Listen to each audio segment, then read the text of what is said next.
incarceration. Alright! Listen up! Hold on to your seats! Grab your girls, grab your beers! Hey everybody, this is Charlie from Anthrax, and you are listening to today's Boondoggle. This is Mark Metcalf, and you are listening to today's Boondoggle with Bailey on Domain Cleveland Radio. You are listening to today's Boondoggle with Bailey on Domain Cleveland Radio. Yes, Kato Kalin listens to this all the time. Welcome to today's Boondoggle. Now here's your host.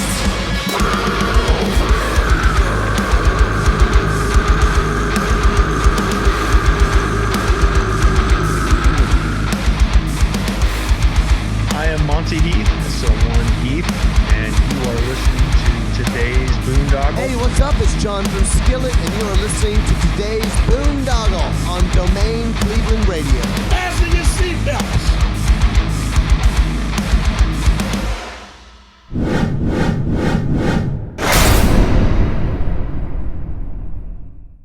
America's rock, metal, and tattoo festival with Slipknot, Falling in Reverse, Five Finger Death Punch, plus Marilyn Manson, 3 Days Grace, Beartooth, Knocked Loose, Lamb of God, Parkway Drive, I Prevail, In This Moment, and so many more. Report to the Ohio State Reformatory on July 18th through 20th, 2025 to face your sentencing. 3 days of rock, tattoos, and the return of the Haunted Blood Prison. Passes for incarceration are on sale now at incarceration.com.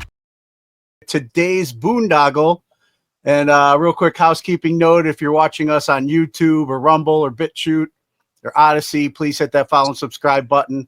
If you're listening to us on Spotify or Apple, Google, whatever podcast platform you utilize, please hit that follow and subscribe button so we can continue bringing you conversations like the one I'm bringing you today. Very excited to be talking to Kevin Young of the band Disciple. What's going on, man? How you doing? How you doing? Good, man. How are you? I'm good, man. As we were like talking a little bit before we went on. How's Cleveland, Ohio, and that terrible basketball team? Just setting streaks up there. I know, man. I'm excited. I mean, it's nice to be able to do something without like I mean, it was nice to get a championship with LeBron, but it's nice to see Cleveland work without. Oh man, it's insane. We'll like kind of do things that they, do things better than what when LeBron was there. It's pretty impressive. Happy for you guys. Yeah, I'm happy for your town, man. Thank you. But but usually when I have people on for the first time, man, I like to get a quick background. So do you remember as a kid what you originally wanted to be when you grew up? There was no backup plan. There was my youth pastor actually gave me like a Christian rock album when I was 11, and it was a White Cross album. And then I immediately, right after that, fell in love with the band Petra. And so those two bands, I mean, I heard them, and that was it for me. That's all I wanted to do with my life from that moment forward. And yeah, there's been no backup plan. I've obviously had to do a lot of jobs on the side because playing Christian rock music is a commitment to being poor for a significant part of your life. So, there's that. But yeah, I mean, I burn the boats. There's no, I might be able to take your order at a drive-through window, but I doubt it. I doubt I'm even qualified. And then what was it like? I mean, you said, those bands inspired you to start getting into music, but when was it that you started actually performing yourself then? Shortly after that, really. I was extremely young. We don't, talk about this very often, professionally, publicly, or whatever, but Disciple really started in middle school when I was in like 8th grade. And we performed our first show right after 8th grade was over, the very start of my freshman year of high school. Now that band did not stay together. But me and the drummer from that band kept Disciple going, and we restarted it back a couple years later, my junior year of high school, and then that's what is still today. It was me, Tim Barrett, our drummer, and another guy named Brad Noah, and we started the band, and I mean we're playing. So I played my first show in September of 1990. As a freshman in high school, and my next show was May of '93, and once May of '93 happened, it just we just played, signed a record deal in '97, put out our first independent album in '95, signed a record deal in '97, and never looked back. Awesome. And what was like the music scene like in your town growing up?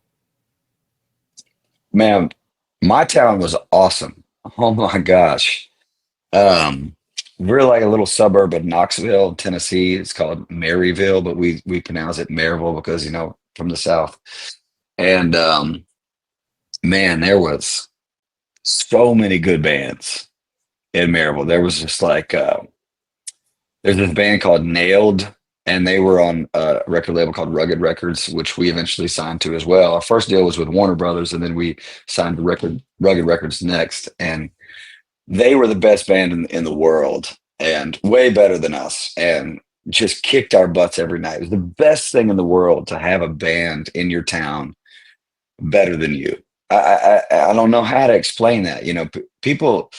There's this verse, in the Bible. It's like rejoice in trials because I'll use them to build you up. It's that. It's like that adversity or that tension, that thing that kind of drives you to make you better. Like it was the biggest blessing in the world to have a band in our town that was better than us, because we would go play with them and they would kick our butts, and we would leave that place just going, man, it was pushing us. You know what I mean? It was like we were like, we cannot, we have to, get better. We're like, what are we doing? Like they're amazing. And they were so good. And it breaks my heart that they don't play shows anymore. And I'm always calling them because I'm still friends with them. I'm like, come on, let's go. Let's play some shows. Because they were personal so trainers good on the stage for you, pretty much. Oh right? my gosh, check them out. Nailed. They had 2 albums, and they're both incredible. Anyway, but this is the '90s, so they do sound like '90s. If you don't like '90s music, then whatever. But there are all these other bands too that kind of came up, in there, and I can sit here and rattle them off if you want, but like Omega Rage or Hospital, and all these bands, they were just really our town, and it was pretty special. Nice. Yeah, I just turned 52 yesterday, so it's like '90s music. I'm all about it. So I'll have to check them out. Happy birthday. And then you talked about Disciple starting pretty much as you were still in school. But I mean, other than the obvious for our audience, what was the inspiration for the name? Well, I was a child. That's first of all. When you name your band as a child, you'll get a name like Disciple. But the real story that really happened was me and Tim, the guy we started this thing together. We were at a Wednesday night church service, and we were looking through the Bible trying to find something cool to name our band, and some cool word in the Bible, something Hebrew or whatever that was just interesting and cryptic to call our band. And somebody would say, oh, what's your band name mean? And we'd have something cool to say. And we just couldn't find anything, man. I mean, we just couldn't find anything, and searched and searched and searched. It wasn't just that night that we searched, but it was this night in particular. We just kind of came up with the idea. At the end of the night, we were like, well, we have a song called Disciple, so why don't we just call ourselves Disciple until we find something better? And we never got around to finding the better band name. So literally, that's what happened. Just little kids, little middle schoolers naming their band, and here we are. It's still Disciple. Yeah, but you're out there carrying a message still, you know. You're out there playing. Yeah, man.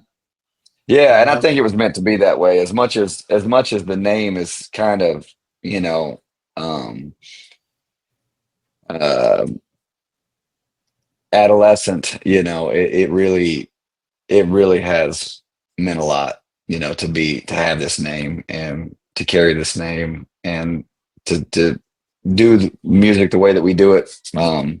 It kind of makes sense that that's what God intended for us to be called that. Even though I may be insecure and think it's not that great of a band name or whatever, I think it's absolutely what God wanted for us, and so I'm thankful for that.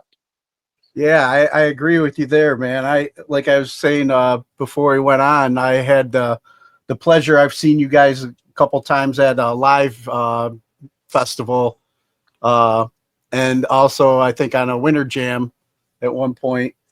And it was like, for me, it helped me. I got sober and saved when I got back from my last deployment in 2009. And I was like a big, rock and roll metalhead guy, the 90s music we were talking about, stuff like that. And I was like, man, how am I going to make this transition, dude? It's going to be like all kumbaya around the fire type of Christian music. I gotta have to give up all my rock and everything. And then it's like I discovered you guys out there, and I was like, all right, yeah, you guys in Skillet and bands like that, man, have been definitely help with the transition. I mean, I find now as I'm older in my walk, that there's still some other secular stuff I enjoy, but because I believe everything's kind of coming from God, whatever message you need to hear, hopefully, Yeah, you're man. the right one. A lot of times I think he speaks through music, Yeah. Yeah, I think we all go through that, and it's a really good thing. I mean, I grew up in the '80s youth groups where we used to, burn our CDs. I don't know if you ever heard of people doing that, but we would burn our non-Christian cassette tapes and CDs, and yeah, and then we just go right out and buy them again. I figured out that. When you're hurting and you're wounded and you're broken or you're in recovery, it's kind of like being in the intensive care. Really need to be careful. And then even after that, this is my perspective. And of course, I'm not right about everything. And if someone disagrees, I respect that, but I think it's about approaching everything with fear and honor and respect. Proverbs says the fear of the Lord is the beginning of wisdom, and to approach everything in life, with that kind of attitude, and just being careful, just knowing that we do have an enemy that wants to destroy us. He's going to try to get in any way that he can, but at the same time, doesn't mean you have to cut everything out. I think you have to be sober and vigilant, and and just and honor and respect the things. Another great verse, that we are honor God with our bodies. That's not just a sexual verse. That's also what we're eating and what we're seeing and what we're thinking, and our body, our soul, and our mind. And so, it's approaching everything with respect, I think, and honor. It's the best way to go. Doesn't mean you have to cut. Doesn't mean you have to throw everything away and burn all your CDs. But just to be smart about it, No, I agree. Like you said, remain sober and vigilant, and that's been one of my main verses. I just celebrated 16 years sober on March 1st. So, like I said, when I came back around that time frame, it was just like I got sober, I got saved, and God's had me on this journey, and like I said, I mean, I don't always get things right. I'm a human being, like we were talking about, but what do you mean? You're not perfect? Are you telling me you're not perfect right now? I am so crushed. I know. I'm sorry. I didn't mean to let you down on the perfect podcast here. But yeah, man, it's just like I appreciate you guys, what you're doing, and being out there and rocking, but having that message, because like like being a guy in recovery, being a guy that's still battles with, I mean, my PTSD, my anxiety, depression and stuff, man. It's just like, I could feed, like you were saying, I could feed that roaring lion with what I listen to, or I could feed, the spirit with what I listen to. And it's like, having that kick behind it helps, and you guys talk about a lot of these things that a lot of us battle with and help us kind of get through it, man. So appreciate it. Yeah, well, and I'd love to take credit for coming up with the idea, but I can't. I mean, like the bands that really hit me when I was young, Petra and White Cross and Bride and Guardian and Striper and Bloodgood, those were the bands that they were. It was incredible. This music that I was hearing is literally like everything that you were just saying for me. That was the music. Anyone could have said those words. Anybody. It could have been a Southern gospel band. It could have been a CCM artist. It could have been whatever. Anyone could have been saying those words, but those words wouldn't have been for me. It was the bands like Striper and Petra that were saying it in a way that I could understand it. And they were saying those words that it reached me where I was, that with rock music. And I've learned, people get hung up on the rock music. Rock music is just the wrapping paper, of the present. Yeah. You rip off the wrapping paper and you throw it away and you keep the present. And that's all rock music is. It's just the wrapping paper, man. And the message is the present on the inside. And so, but sometimes for some of us that are, stubborn or whatever, we don't hear a message wrapped in CCM and Southern gospel, and I've grown to love all those things and I appreciate those things. And I really honestly, truly do.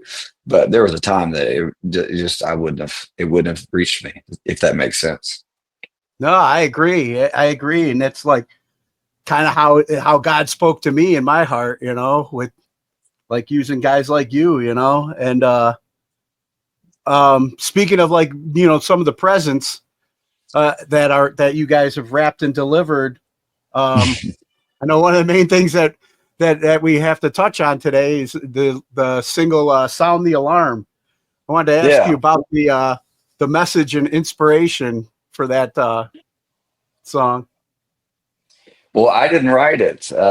I'm so blessed, man, to be surrounded by such talented guys. And Josiah, one of our guitar players, who's also a producer, also a songwriter, he's buddies with Kellen from Memphis Mayfire, and they got together and they wrote this song, and it feels very relevant today. It's kind of like a post-apocalyptic song, just kind of like all this damage everywhere and all this destruction everywhere, and no one really knows what's going on, and there's just like this enemy, this maybe even unseen enemy that's kind of just, taking everybody out, and nobody really knows what's happening. And he's saying, we need to, sound the alarm, get ready. And it's kind of really goes with that verse we just said, be sober and be vigilant, because your enemy is, like a roaring lion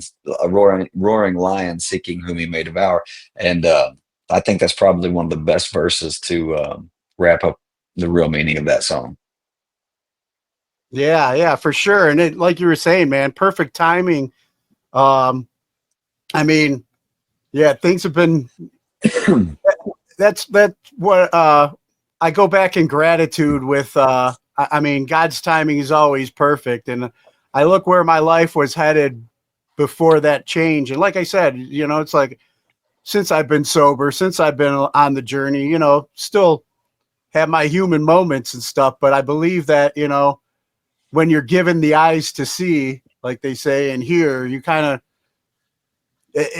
the fear that a lot of us went through 5 years ago, and all that uncertainty and the fear of what's going on today, I am able to lean more towards faith than the fear. I don't let the fear consume me as much, thankfully, because where I'm at in my walk, Right. Right. Yeah, definitely. But you want to sound the alarm, because we want our our loved ones and the people around us to also experience that faith and that comfort, you know. Absolutely. But Absolutely. I wanted to, ask then about the album that the deluxe editions get ready to come out, Skeleton Psalms. What was the Uh-huh. inspiration behind that name and the message that you guys are trying to send with it? So I, went through and same time of just trying to get my life back together of, being a Christian. And it's really kind of this, again, we're just staying on this theme today. And that is, uh, you know, of just being sober, being vigilant, and yeah, taking things with honor and respect. And I think of anything, when you're careless with anything, it's just kind of like a fire in the fireplace. Once the fire gets out of when the fire's in the fireplace, it's a good thing. But once that fire gets out of the fireplace, it can destroy everything. And that's a great metaphor for just about anything in this life that we encounter. And I found myself in a situation where things in my life had spiraled out of control, and really hit rock bottom. And Skeleton Songs was my way of writing about that experience and just kind of, getting my life back together and picking up the pieces. And so it was a very, very special album to write. And it was, over some years really writing, that album. It wasn't all at once. It took a while to write these songs. So it's a very, very, very, very special album. And really, I hope it gives hope to a lot of people who are Christians, especially Christians who've been serving Jesus for a long time, like I have, and found themselves in a position where, they just blew it, and just kind of just fell off the deep end and just made some massive, serious mistakes, and know that there is still the gospel still applies to them, that there's still a God that loves them. There's still a Father with his arms open wide to them. And we're so familiar with that message, but when you make mistakes as a Christian, you just think that message is not for you anymore. And it's so easy to think that God hates you, that he condemns you, that he wants nothing to do with you, and you've blown it. It's too late for you, and there's nothing left for you. And those things sound right, but there's nowhere you're going to find that message from God. You just won't. And so it's just like any other struggle with depression and anxiety and suicidal thoughts. Those voices in your head, they're loud and they're very convincing, but they're also not true. And so that's the thing for those of us who found ourselves in that situation as Christians, is being able to hear the voice of God and respond and learn from it, and be honest with ourselves and not try to lie and not try to fight the fight alone. I think that's one of the biggest things for me was like, getting into, help and getting help and talking to people and being honest with my family and honest with my friends and about, everything going on. And that was the game changer for me, as opposed to, yeah, I'm fine.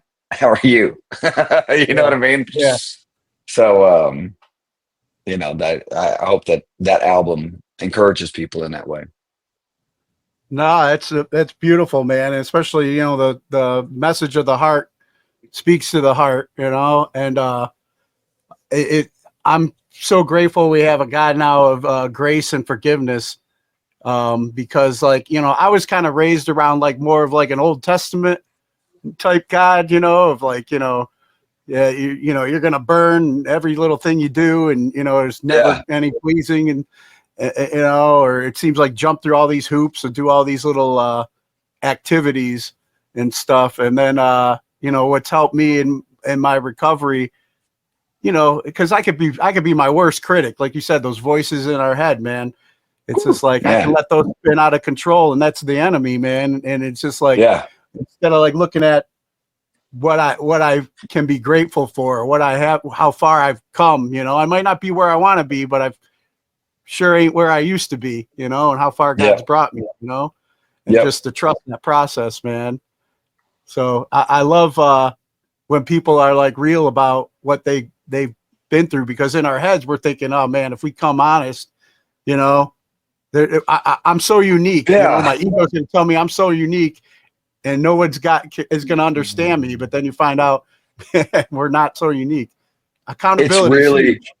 it's really that, man. I mean, there is this temptation to, I assume if you're a pastor or a speaker or anybody that's kind of representing Jesus, publicly, there's this temptation to probably speak in a way that you have it all together. But the honesty and vulnerability of your mistakes is really where the power lies. It's almost like that verse where Paul says, he's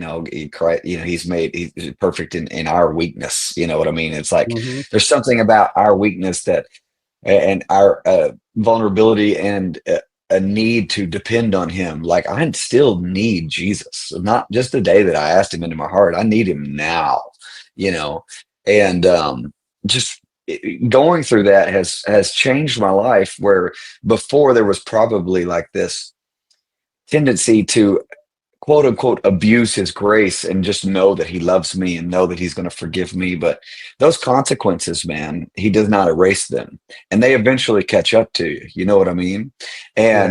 He's teaching you. He's teaching you to trust him with those things. And the only thing that can teach you how to trust him is really failure. I mean, some people really just knock it out of the park and they just trust him from day one, and he just turns their life around, and they're like, he said it, I'm going, he said it, I'm doing it. And it took me a long way. That song, If You Say So, is like, if you say it, I'm going to go. Like I trust you now. You know why? Because I haven't trusted you so many times in the past, and that didn't really work out very well for me. It's not that I didn't believe what he was saying. It was just like, oh yeah, I mean that's good, but whatever. When you're vulnerable about that, I think that you find out there's a lot of people listening to you that feel exactly the same way, as opposed to you have all the answers, you just know everything about everything, and here's the right way to do it, and that message doesn't come across so great all the time. But it is a temptation when you're a speaker to feel like you need to be perfect, and you need to have your life completely all together, and you need to have all the answers. And what I found is, like, I'm trying, and I want to be honest with people. Like, man, I'm chasing Jesus with everything I got, and it ain't perfect, but I'm chasing. That's awesome. I tell you what, man, there's no coincidences in God's world, man. And I needed to hear this message, so much today, just having this conversation with you, man. So yeah, I thank you for that, man. I wanted thank you. Appreciate it.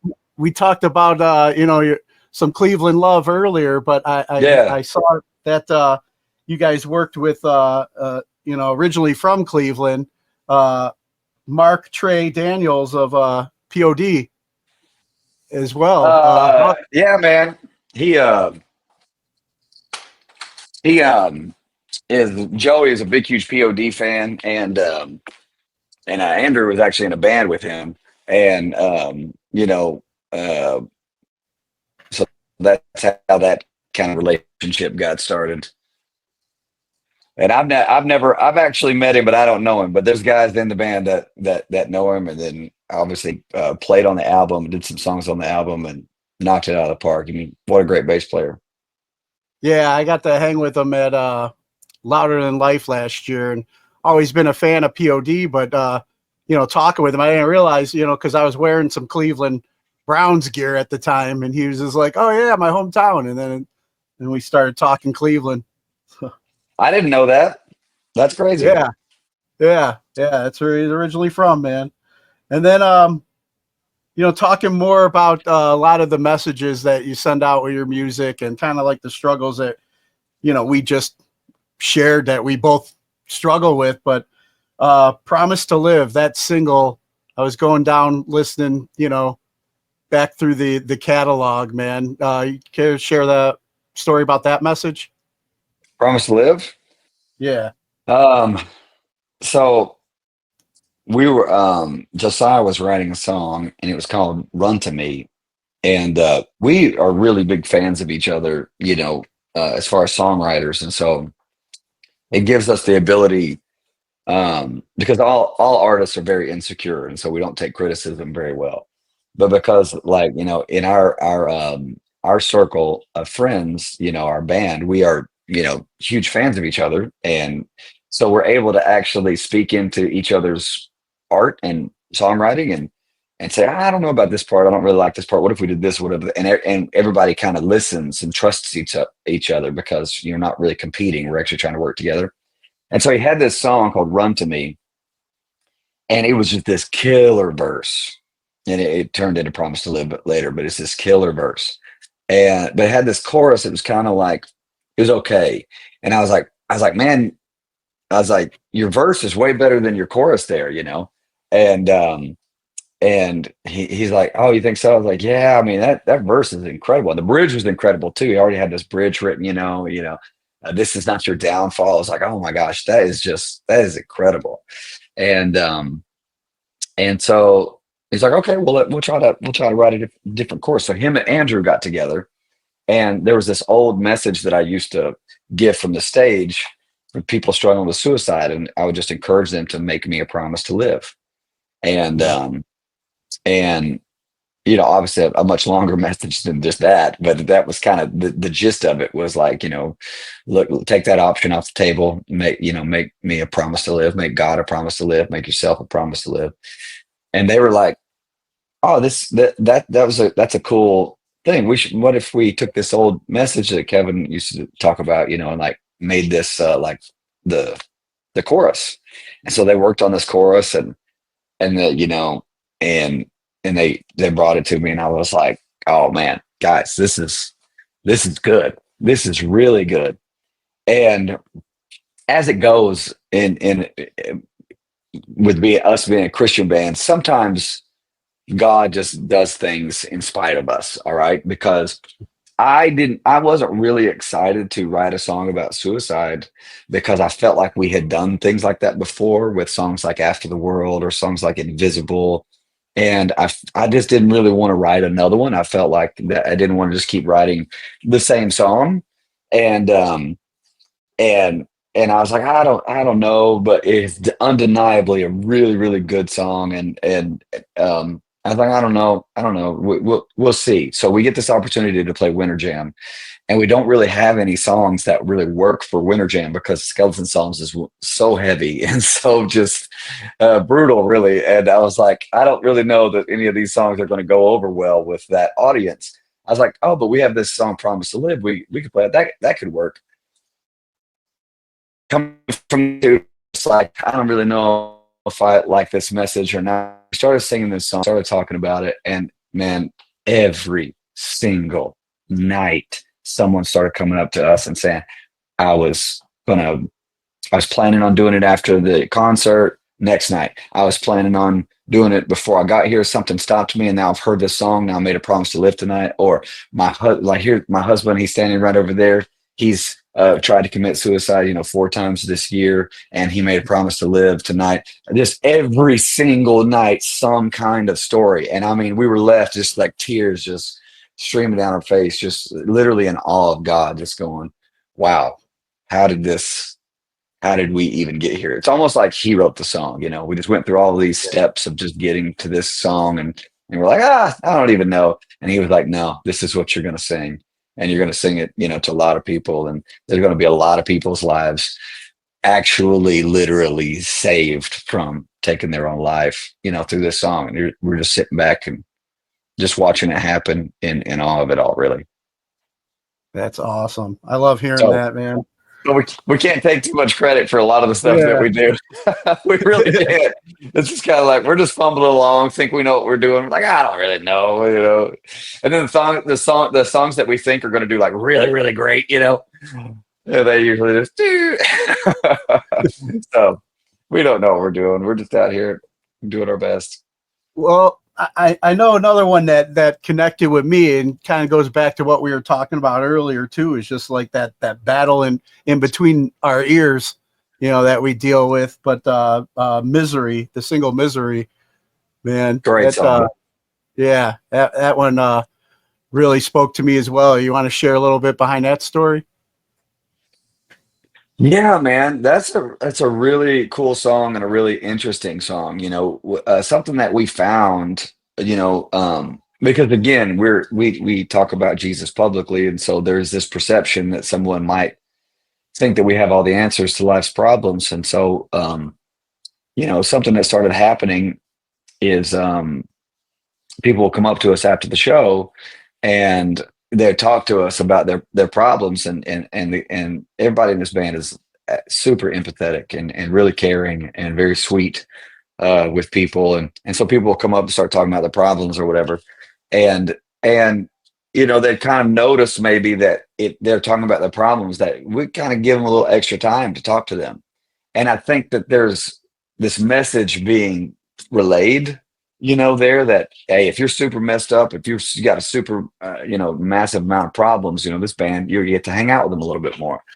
And so, what would happen is, somebody come up and there's this connection that's now made, and they come up, and the next time you see them, 6 months later at a show or whatever, their problems are worse. And then the next time you see them, a year later, they're coming up and their problems are worse. And every time they're coming up and their problems, and it's just always, it's always worse. And I started like thinking about that, and I was like, man, that's an addiction. Like kind of like feeling like, you have to have your life out of control in order to get somebody to pay attention to you, to feel like you like to feel like you don't want to let go of your chaos, because if you let go of your chaos, the fear is nobody's going to spend any extra time with you anymore. And I actually told this one person, I was like, listen, next time we talk, I'm going to hang out with you. We're going to hang out for 10, 15 minutes, and we're going to sit here and talk. And I want to hear about what's going right in your life. I want to hear about, like, tell me some good things. Like, you're not just going to get my attention just because of the chaos, And I started like, really thinking about that there's this kind of manipulative things in our minds that think that we have to, have some kind of identity with our pain, that we let it control us, and it becomes like this thing. And so that's where the idea of the song came from. I mean, there was even one time that this happened. It's crazy. It's insane. It's somebody had an episode at a show where an ambulance came to the show, an outside show. Some guy walks up stage and says, "Hey, I need you. And I'm like, "Okay, what's up?" They said the person in the ambulance, they said they need you. It's an emergency. And I was like, I'm in the middle of performing a show. And I was just like, "What are you talking about?" And so I literally walk off stage in the middle of the show. We're performing, and there's all these people here outside at this festival. I get to the ambulance, and the person in there, I knew who'd come up and and been one of those types of people, and says, "They're telling me I have to go to the hospital, but I don't want to go without you." And I was like, "You're going to be fine. I don't do their job." You know what I mean? They're the ones that's good at their job. I'm actually at my job right now, and I'm going to go get back on stage and finish my job. You know what I mean?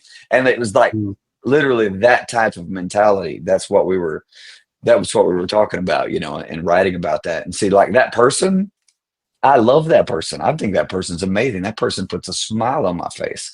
But to think that, that in the middle of their chaos, like that, they had to, have that connection or whatever, and that chaos is what strengthened that connection. It's kind of a really addictive way to look at that. And so I loved writing that song, man. I loved it because we're all that way, to a certain degree. There's some I feel like there's endorphins and dopamine release whenever we start talking about some of the stupid things we've done in life, and you kind of start talking about it, and then there's just kind of this weird connection with our pain.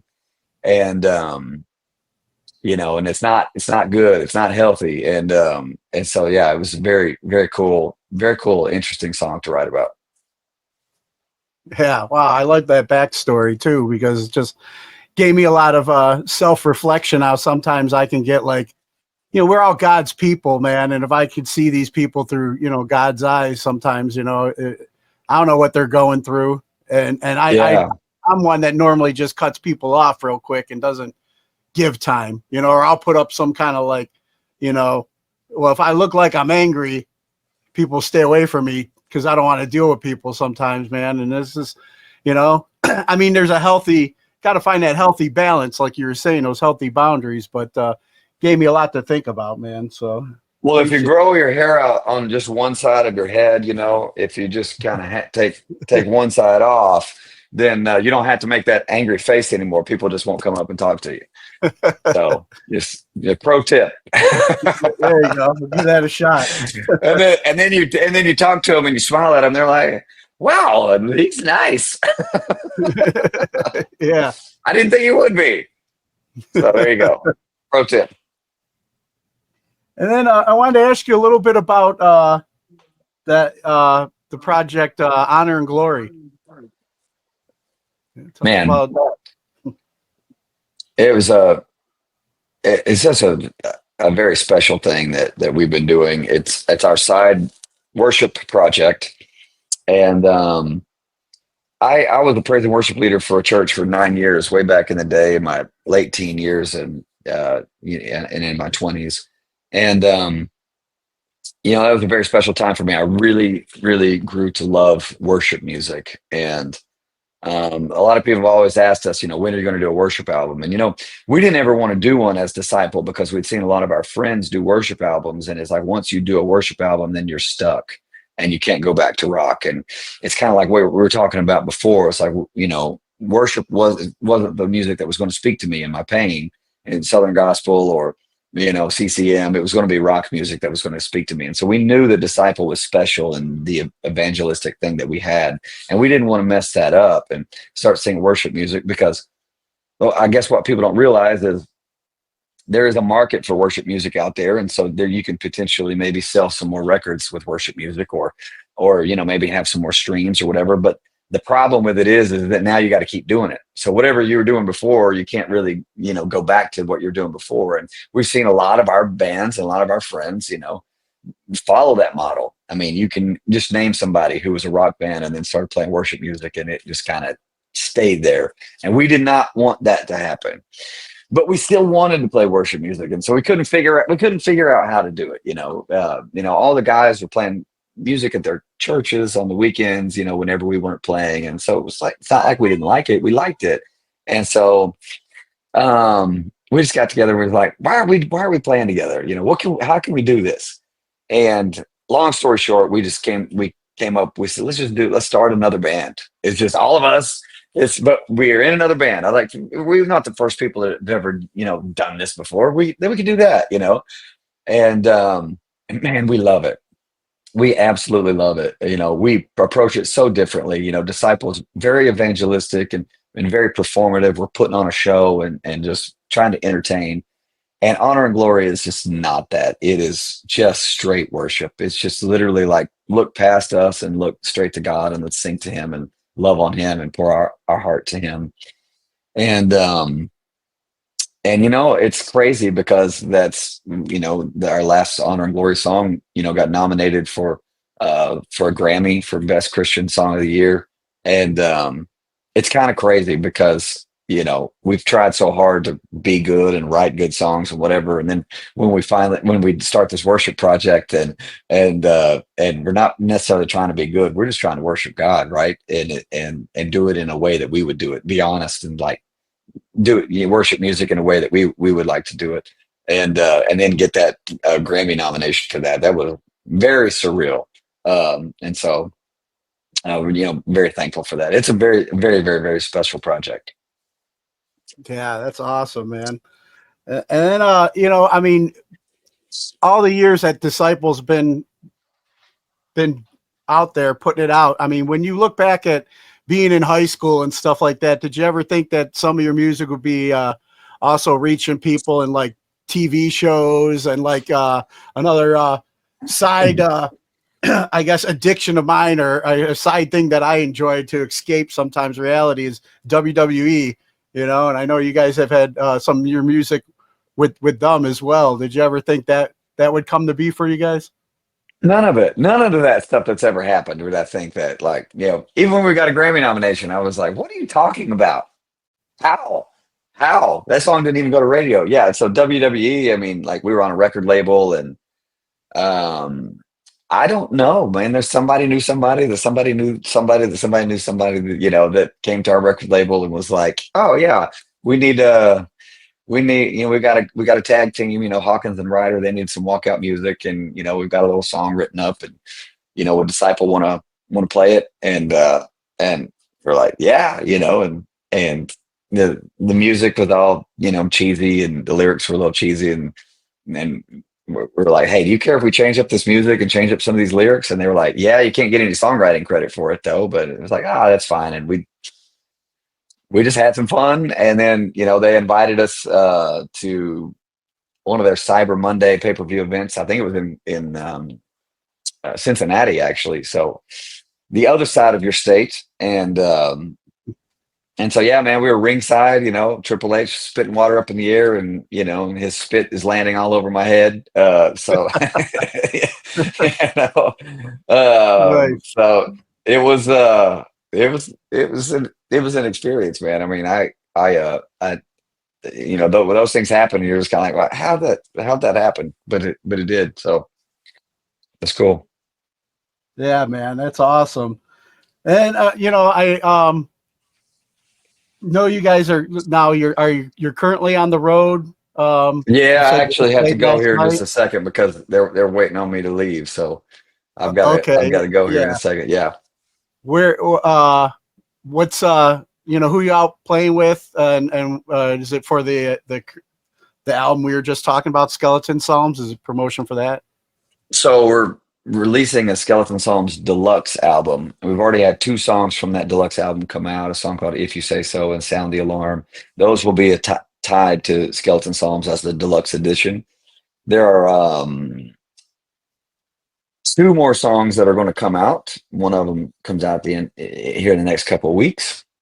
And I'm really excited about this one. We even shot a music video for this song, and so be on the lookout for our new song coming out in a couple weeks. It's actually, I'll just give you a little teaser. It's actually a song that was already on Skeleton Psalms, except we've invited somebody to join us in the song and sing it with us, and he is one of the best singers in all of Christian rock music.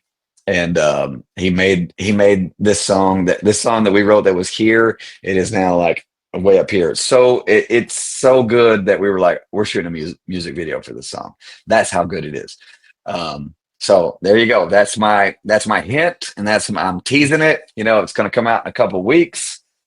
So very, very, very excited about that. So that's what we're touring right now. Is we're touring all these new songs and not playing with anybody. It's just Disciple performing, and it's going great, man. We love being out on the road. We're best friends and just again big fans of each other. It's just an honor to us to be in a band with guys who are so good at drums and guitar and bass. Dane, also such an incredible singer.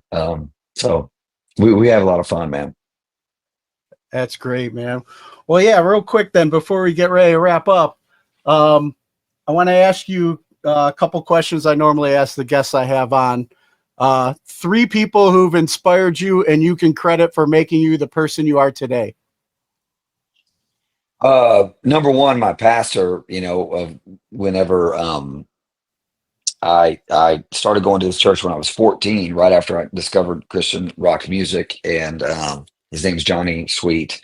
And I was a good bad kid, if that makes sense. It's the best way to describe me. I was a good bad kid, and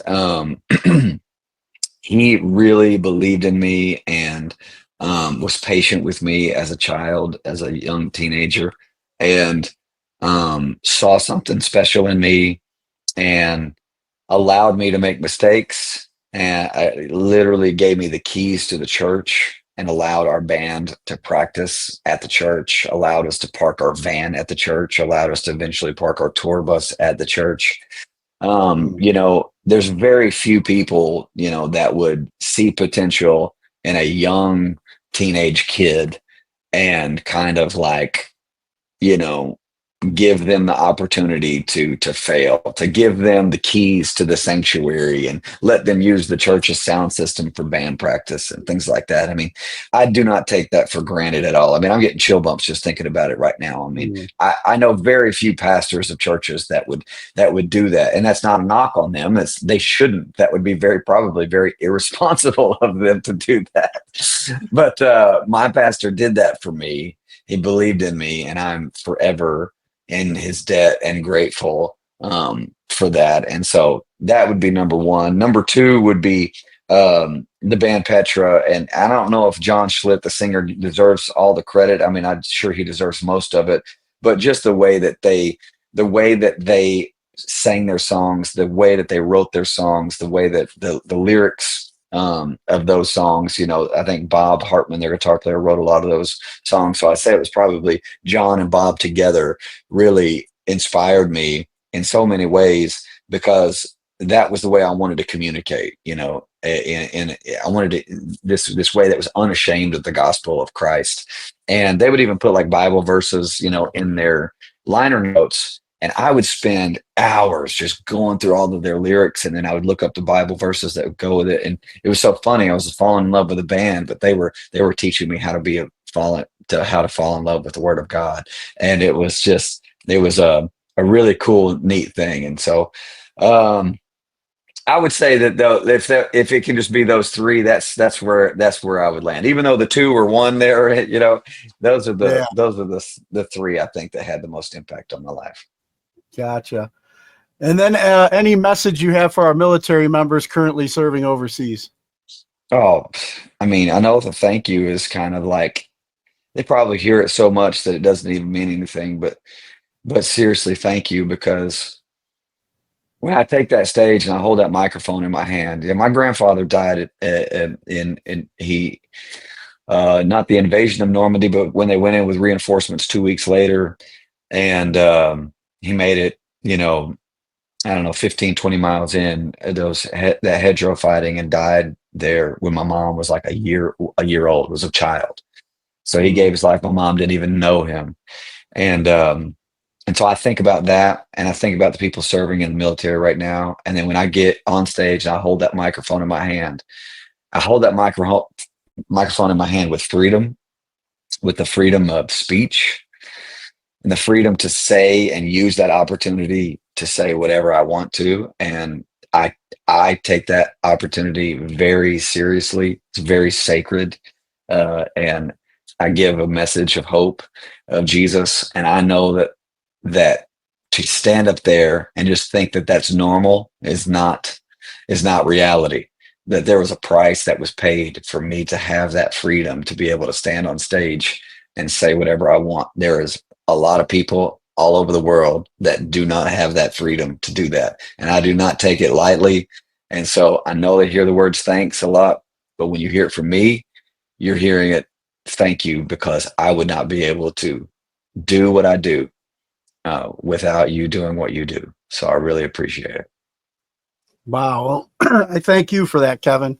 I thank you for your time today, man. This is an awesome conversation that I needed to have as well. And for all the fans out there, or anybody listening that might even be new to Disciple, where would you send them to catch up with what you guys are up to? Everything is Disciple Rocks. Everything. So our website is Disciple Rocks. Our TikTok, X, Instagram, Facebook, YouTube channels are Disciple Rocks. Our Patreon, which is the best way to financially support us if you believe in what we're doing, is patreon.com/Disciple Rocks. That's all of it, you know, and following us on social media, you know, really does help us out. Even if you don't get on social media, just following us there, you know, mainstream tours or considering us or anything, you know, what do they do? What do they go look at? They look at how many followers you have. And so, you know, if you want to support us, that's one of the best ways to do that. So we really appreciate it. Awesome. Kevin, real quick then, I know you got to get going, but do you mind doing me one last favor? Sure. What's up? Mind cutting a promo ID for the show? Just introduce yourself, and you're listening to today's Boondoggle. Hey, this is Kevin Young with the band Disciple, and you are listening to today's Boondoggle. Awesome. Kevin, thank you so much for your time, man. I really appreciate it. I hope your bus driver got enough sleep before you kicked him out of the room. You're welcome. Thank you very much. All right, man. Take care. Okay, buddy. Bye.